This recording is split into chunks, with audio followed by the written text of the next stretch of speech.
আসসালামু আলাইকুম, সবাইকে স্বাগতম। হিসাব বিজ্ঞান বিষয়ে আমরা যখন বিনিয়োগের সুদ নির্ণয় করি সেক্ষেত্রে যেমন এখানে একটি রেওয়া মিলের ছোট্ট অংশ আমি উপস্থাপন করেছি। এখানে বলা আছে 10% বিনিয়োগ 1/1/2020 60,000 টাকা। অঙ্ক 31 ডিসেম্বর 2020 সালের। তো এই ক্ষেত্রে আমাদের বিনিয়োগের সুদ কীভাবে নির্ণয় করবো এবং কোথায় কোথায় লিখতে হবে।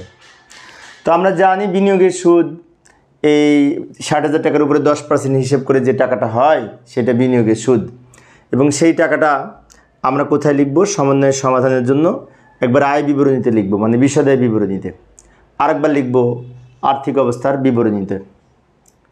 আয় বিবরণীতে এই বিনিয়োগের সুদটা কিন্তু অন্যান্য আয় বা অপরিচালনা আয়ের মধ্যে বসবে। অন্যান্য আয় বা অপরিচালনা আয় যেখানে লিখি সেখানে বসবে বিনিয়োগের সুদ। তো পার্সেন্টেজ কেটে কত হবে? এখানে বলা আছে 1/1। তো 1/1 তারিখ যদি দেওয়া থাকে আর এখানে সাল যদি মিল থাকে তাহলে 1 বছরের সুদ হবে, পূর্ণ বছরের সুদ ধরতে হবে। আর আমরা জানি এই 60,000 টাকার উপরে 10% হিসেব করে 6,000 টাকা হয়। পার্সেন্টেজ কেটে যে টাকাটা হয় সেটা 12 মাসের বা পূর্ণ বছরের সুদ হয়। তাই এই 60,000-এর উপর 10% হিসেব করে যে টাকাটা হয় সেটা এখানে লিখব বিনিয়োগের সুদ বলে 6,000 টাকা। 60,000 টাকা 10% 6,000 টাকা। এই যে অন্যান্য আয়ের মধ্যে বসবে এই বিশদায় বিবরণীর মধ্যে। এবং এই বিনিয়োগের সুদটা এটা কিন্তু একটি সাইলেন্ট সমন্বয়। তাই আমরা যখন আর্থিক অবস্থার বিবরণী প্রস্তুত করব ওখানেও কিন্তু একবার বসবে।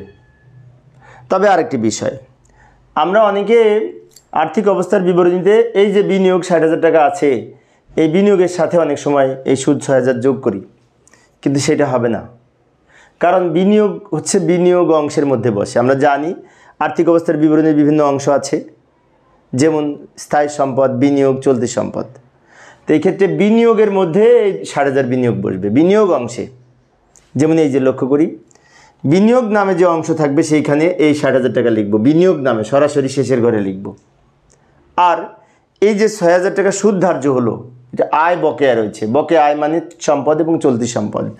তাই চলতি সম্পদ যখন লিখব সেইখানে বিনিয়োগের সুদ বা প্রাপ্য বিনিয়োগের সুদ বলে এই 6,000 টাকা লিখব। আমি আবারও বলছি, লক্ষ্য করি, এই যে বিনিয়োগ রেওয়া মিলে দেওয়া ছিল সেটা একবার ব্যবহার হয় এই আর্থিক অবস্থার বিবরণীর বিনিয়োগ অংশে।